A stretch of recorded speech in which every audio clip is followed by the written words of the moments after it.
यो प्रब्लममा हामीलाई के भन्यो त प्राइस इलास्टिसिटी अफ डिमान्ड निकाल भने यसको फर्मुला त के हुन्थ्यो इन्टु पी बाई क्यू हुन्थ्यो हो कि हैन इक्वल टु कति when q is equal to 80 भनेर भन्यो भनेपछि price elasticity of demand when q is equal to 80 भनेको कति हुन्छ त भन्दा यता हेर delta q by delta p त गर्नै पर्यो p बाइ q थियो q को भ्यालु कति 80 q को भ्यालु 80 छ अनि p को भ्यालु यता हेर त फ्रम 500 टु 400 जाँदाखेरि के भयो त 60 टु 80 जान्छ भनेपछि 500 को लागि डिमान्ड कति 60 400 को लागि डिमान्ड कति 80 भयो भनेपछि प्राइस हामीले कति लिनु पर्यो 80 को करेस्पोन्डिङमा प्राइस कति छ 400 छ त्यही भएर यहाँ मैले 400 लिए यस्तो भयो अब यो चेन्ज निकाल्नु पर्यो हेर 400 बाइ 80 भनेको यो र यो गयो 8 5 जार 40 यहाँ 5 हुने भयो अब चेन्ज निकाल्नको लागि हेर त डेल्टा क्यू भनेको फाइनल माइनस इनिशियल गर्दियो कति आउँछ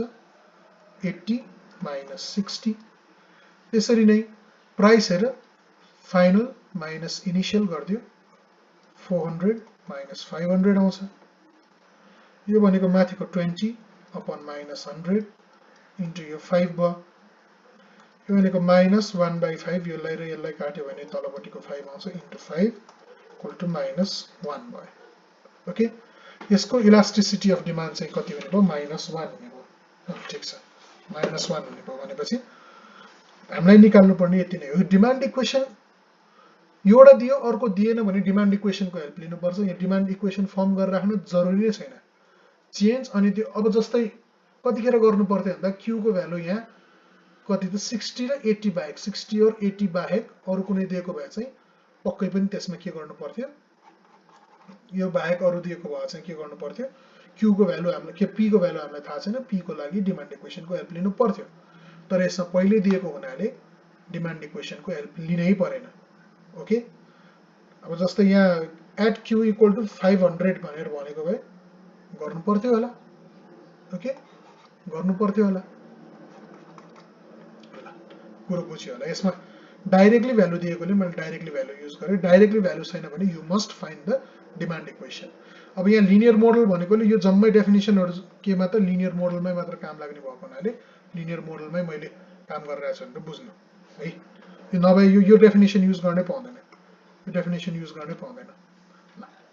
अब इन्टरप्रेट भनेपछि के भन्नु पर्यो when q is equal to 80 interpret गर्ने भए के त for 1% increase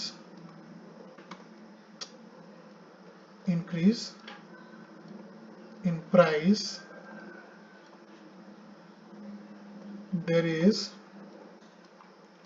1% यो उल्टो छ हेर माइनस भनेपछि उल्टो छ भनेपछि इन्क्रिज हुँदा डिक्रिज डिक्रिज हुँदा इन्क्रिज